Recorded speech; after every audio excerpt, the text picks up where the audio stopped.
என் அன்பான சாய் பக்தர்கள் அனைவருக்கும் வணக்கம். மீண்டும் உங்களை சந்திப்பதில் மிகுந்த மகிழ்ச்சி அடைகிறேன். நம்மளுடைய சென்னை பிரார்த்தனை மையத்தில் தான் நான் இங்கே பேசுகிறோம். நான் நேற்று வந்துட்டேன். கடுமையான புயலால் நம்மளுடைய பிரார்த்தனை மையத்துலேயும் தண்ணியாக தான் இருக்குது. இப்போ நான் தண்ணியில் தான் நின்று பேசுகிறேன் உங்களுக்கு. இப்போ தண்ணி கொஞ்சம் குறைஞ்சிருக்கு, ஆனால் தண்ணியில் தான் நின்று பேசுகிறேன். தண்ணி சீக்கிரம் வடியணுன்னு எல்லோரும் வேண்டிக்கங்க. ஏன்னா அப்பாலாம் கொஞ்சம் சேஃப்டியாக மேலே இருக்கிறாங்க. சென்னையை பொறுத்த வரைக்கும் புயல் கடுமையாக தான் இருந்திருக்கு. நம்ம பிரார்த்தனை மையம் ரொம்ப கடுமையாக பாதிக்கப்பட்டிருக்கு. தண்ணி நிறையா உள்ளே வந்திருக்கு. முட்டி அளவு தண்ணி வந்து தான் இப்போ அந்த முட்டி அளவு தண்ணி கொஞ்சம் கொஞ்சமாக குறைஞ்சி பாதம் அளவுக்கு வந்திருக்கு. தன்னாலேயே உள்ளே ஏற்றுக்குது. இந்த தண்ணி எப்படி வருதுன்னா, பூமி தண்ணி வருது. நம்மளது ரோடை விட கொஞ்சம் கீழே இருக்கிறதுனால பூமியோட தண்ணி ஊற்றா வருது. ஊற்றில் வந்து தான் இந்த மாதிரி ஆகிடுச்சி. அப்பா சீக்கிரம் இந்த புயல்லேருந்து இந்த பிரார்த்தனை மையத்தை சீக்கிரம், ஏன்னா வியாழக்கிழமை பூஜை பண்ணணும். அதுக்குள்ளே அந்த தண்ணி எல்லாம் வடிஞ்சு சுத்தம் பண்ணி நாங்கள் திரும்ப அப்பாவை அழகாக எடுக்கணும். அப்பா அடிக்கடி தண்ணியில் குளிக்கணும்னு ஆசைப்படுறாரு போல இருக்குது. ரொம்ப சந்தோஷம். ஏன்னா அப்பாவை பாதுகாக்கிறதே நமக்கு பெரும் வேலையாகவே இருக்குது. மழை காலம் வந்தாவே, நான் மழை காலம் தான் எனக்கு அங்கே நிம்மதியாக இருக்க முடியாது. இங்கே இருக்கிறாங்க ஆளுங்கள், அவங்களாம் எல்லாம் ரெடி பண்ணி வச்சுறாங்க. பிரார்த்தனை மையத்துக்கு அப்பா எப்போயாவது ஒரு வீடியோ காலத்தை கொடுக்கணும். கண்டிப்பாக கொடுப்பான்ற நம்பிக்கையோடு இருக்கிறோம் சாய்ராம். ரொம்ப மகிழ்ச்சியாக இருக்குது, ரொம்ப மகிழ்ச்சியாக இருக்குது. ஏன்னா நேற்று ஒரு வீடியோ போட்டேன். பாபாவுக்கு பால் அபிஷேகம் பண்ணுறது சரியா இல்லை செய்யலாமான்னு தான் போட்டேன். அதில் இருக்கிற சில கருத்துக்களை சொல்லும்போது எல்லாருமே ரொம்ப சந்தோஷமாக சாயினா, நீங்கள் சொன்னது 100% கரெக்டு. நீங்கள் சொன்ன வார்த்தை 100% கருத்து உண்மை. இனி நாங்கள் எங்கள் வீட்டில் கூட நாங்கள் பால் அபிஷேகம் பண்ண மாட்டோம். கோயிலுக்கு போனாலும் நாங்கள் பால் அபிஷேகம் பண்ண மாட்டோம். நீங்கள் இதை எங்களுக்கு உணர்த்தினதுக்கு கொடான கோடி நன்றிகள் அப்படின்னு சொல்லி நிறைய சாய் சகோதர சகோதரிகள் இங்கே இல்லை, வெளிநாட்டிலேருந்து எனக்கு நிறைய பேர் ஃபோன் பண்ணி நன்றியை சொன்னாங்க. எல்லாருக்கும் இதான் செய்கிறோம். நம்ம தெரியாத செஞ்ச சில தவறுகள் தான் அது. நம்ம தெரிஞ்சு செய்யலை, தெரியாமல் செய்கிற சில தவறுகள் நமக்கு பிரச்சனைகளை கொடுக்கும். இனி அந்த தவறை செய்ய மாட்டேன்னும் போது மனசு திருப்தி. நான் இதை தான் எதிர்பார்ப்பேன். நம்ம ஒரு வீடியோ போடுறோம், 10,000 பேர் பார்க்குறது எனக்கு முக்கியம் இல்லை. உண்மையிலே சொல்கிறேன், 10,000 பேர் பார்க்கறதுனால எனக்கு அந்த எந்த பலனுமே இல்லை. அதுலேருந்து யாரோ ஒருத்தர் பலன் அடைஞ்சால் அதுதான். நான் அந்த வீடியோ போடுறதுக்கு காரணமே யாரோ ஒருத்தருக்கான பதிலாக கூட இருக்கும். அப்பா சொல்லுவார், நீ வீடியோ போடுறல அது ஒருத்தருக்கான பதில். அவங்க ரொம்ப மன வருத்தத்தோடு இருப்பாங்கடா, நீ அந்த நேரத்தில் அந்த பதில் அவங்களுக்கு ரொம்ப சந்தோஷத்தை தரும். நான் அதை நினச்சி தான் எப்பயுமே வீடியோ போடுவேன். 10,000 பேர் பார்க்கணும், 1,00,000 பேர் பார்க்கணுன்ற ஐடியாவே எனக்கு இருக்காது.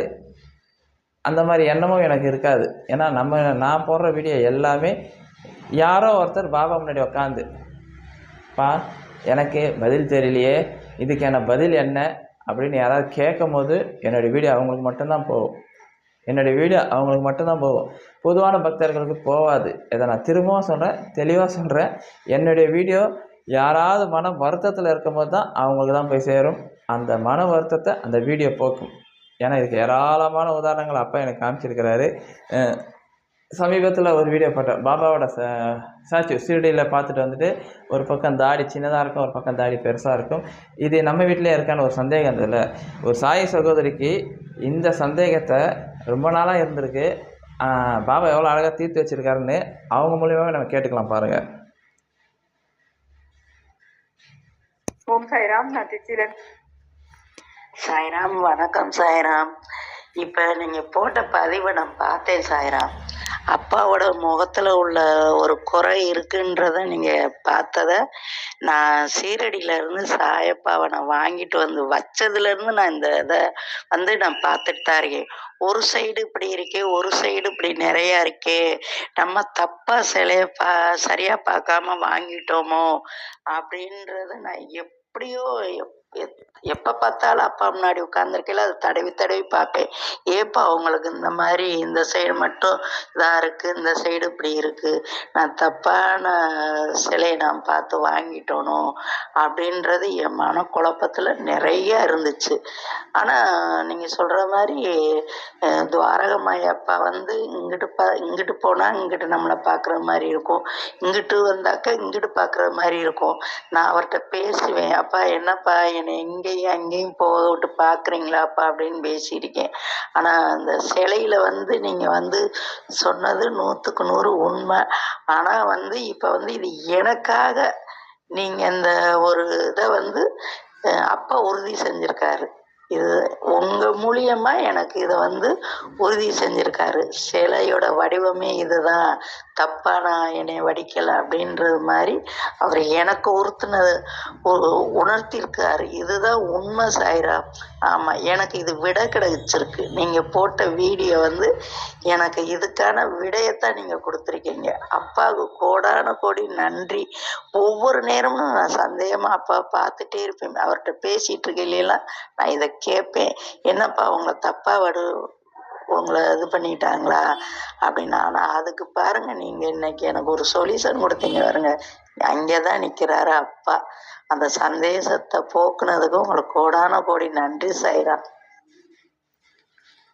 இவ்வளோதான் சாய்ராம்.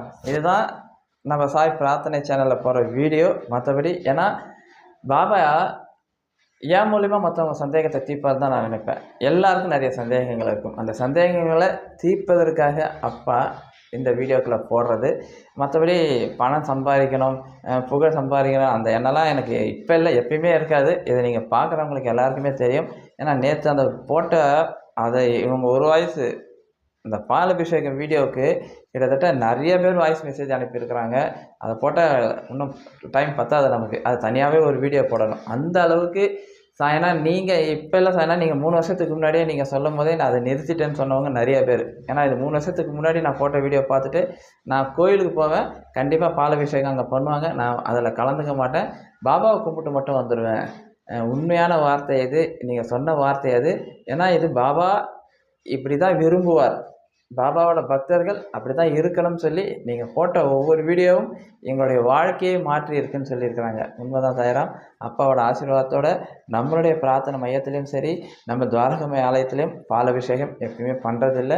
அப்பாவுக்கு உதிய அபிஷேகம் பண்ணுங்கள், பன்னீர் அபிஷேகம் பண்ணலாம், இப்படி எவ்வளோ அபிஷேகங்கள் இருக்குது, அதெல்லாம் பண்ணலாம். ஆனால் உணவுகளால் ஆகப்பட்ட எந்த ஒரு அபிஷேகமும் பாபாவுக்கு பண்ணால் சத்தியமாக பிடிக்காது.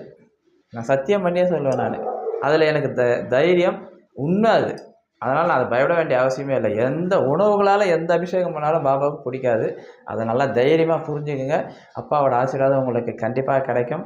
நீங்கள் பாபாவை பற்றி ஏதாவது இந்த மாதிரி ஏதாவது சந்தேகத்தோடு இருந்தீங்கன்னா, இல்லை சாயனா எனக்கு இந்த சந்தேகம் தீரணும்னா என்னுடைய வாட்ஸ்அப் நம்பர் கீழே வந்திருக்கும், அதில் நீங்கள் அனுப்பி வைக்கலாம். அப்புறம் எல்லா சாய் பக்தர்களுக்கும் ஒரு அன்பான வேண்டுகோள், டிசம்பர் மாதம் வந்துடுச்சு. இந்த மாதம் முழுவதும் நமக்கு தேவையான அரிசி மூட்டை இருக்குது. 5 அரிசி மூட்டை இருக்குது சாய்ராம். ஏன்னா எந்த பொருளுமே அளவுக்கு அதிகமாக வாங்கி வைக்க மாட்டோம். நம்ம 4 வாரம் வியாழக்கிழமை, 1 வாரம் இப்போ பௌர்ணமி பூஜை. எனவே 5 வாரத்துக்கான அரிசி மூட்டை இப்போ வந்துடுச்சு. இதோட ஜனவரி மாதம் தான் எனக்கு அரிசி மூட்டை தேவைப்படும். வேறு ஏதாவது நம்ம அன்னதானத்துக்கு உதவி செய்யணும்னு நினச்சிங்கன்னா பருப்பு, எண்ணெய், மல்லிகை சாமான் அந்த மாதிரி பொருட்களை வாங்கித்தாங்க. இதுதான் உண்மை. ஏன்னா எல்லோரும் அரிசி மூட்டையும் வாங்கி கொடுக்கலான்னு நினைக்கிறீங்க. அப்படி தேவையில்லை. எண்ணெய் பாக்கெட்டு, பருப்பு, எவ்வளோ பொருள் மளிகை சாமான்கள் அது நீங்கள் மஞ்சள் தூள் வாங்கி தரலாம், மிளகு வாங்கி தரலாம், ஜீரகம் வாங்கி தரலாம். இப்படி தான் வாங்கி தரணும்னு இல்லை சாய்ராம். அரிசி மூட்டை மட்டும்தான் வாங்கி தரணும்னு இல்லை, நம்மளால் முடிஞ்சது எது வேணாலும் வாங்கி தரலாம். விருப்பப்பட்டவங்க என்னுடைய வாட்ஸ்அப் நம்பரை சொல்லுங்கள். நீங்கள் நேரடியாக நம்ம பிரார்த்தனை மையத்துக்கும் பொருள்களை அமேசான் எதோ மேலே ஆப் மூலம் அனுப்பி வைக்கலாம். அதுக்கும் உங்களுக்கு ஆஃபர் அதுவும் இருக்குது. இல்லையா சாய்ராம், நீங்கள் பணமாக கொடுக்குறோம், நீங்கள் எதாவது வாங்கிக்கிங்கனாலும் ஓகே. ஏன்னா மளிகை சாமான்கள் குறைவாக இருக்கிறது. குறிப்பாக எண்ணெய், பருப்பு கொஞ்சம் குறைவாக இருக்கிறது. 5 வாரம் நம்ம அன்னதானம் போடணும். 2 இடத்துல போடணும். அதுவும் இங்கேயும் போடணும், நம்ம அங்கேயும் போடணும். அதனால தான் உரிமையோடு கேட்குறேன். நான் எப்பயுமே உரிமையோடு கேட்பேன், அப்பாவோட ஆசீர்வாதத்தோடு கேட்குறேன். கொடுக்கணும்னு விருப்பப்பட்டவங்க என்னுடைய வாட்ஸ்அப் நம்பரை தொடர்பு கொள்ளுங்கள். கண்டிப்பாக அப்பாவோட ஆசீர்வாதம் உங்கள் எல்லாருக்கும் கிடைக்கும் சாய்ராம். பாபா பற்றி எந்த சந்தேகம் இருந்தாலும் கேளுங்க. அப்பா அந்த சந்தேகத்தை தீர்த்து வைக்க வேண்டியது அப்பாவோட கடமை. நீங்கள் இந்த பாபாவோட சாட்சியில் பார்த்தீங்கன்னாவே பாபா தலையை திருப்பி வச்சுருக்கிற மாதிரி தான் தெரியும். என்னுடைய தலை நேராக இருக்குது, பாபாவோட தலை இப்படி தான் இருக்கும். சிரடியிலே இப்படி தான் இருக்கும். பார்த்தீங்கன்னா தெரியும், அவரோட தலை லைட்டாக சாஞ்ச மாதிரி இருக்கும். இதுதான் சிரடியில் இருக்கிற பாபாவோட தத்துரூபமான சிலை. நான் இப்போ தண்ணியில் நின்று தான் பேசின்னு இருக்கிறேன். தண்ணி இங்கே இருக்குது. சீக்கிரம் அந்த தண்ணியை வடியணும்னு வேண்டிங்க சாய்ராம். ஓம் சாய்ராம், ஓம் சாய்ராம், ஓம் சாய்.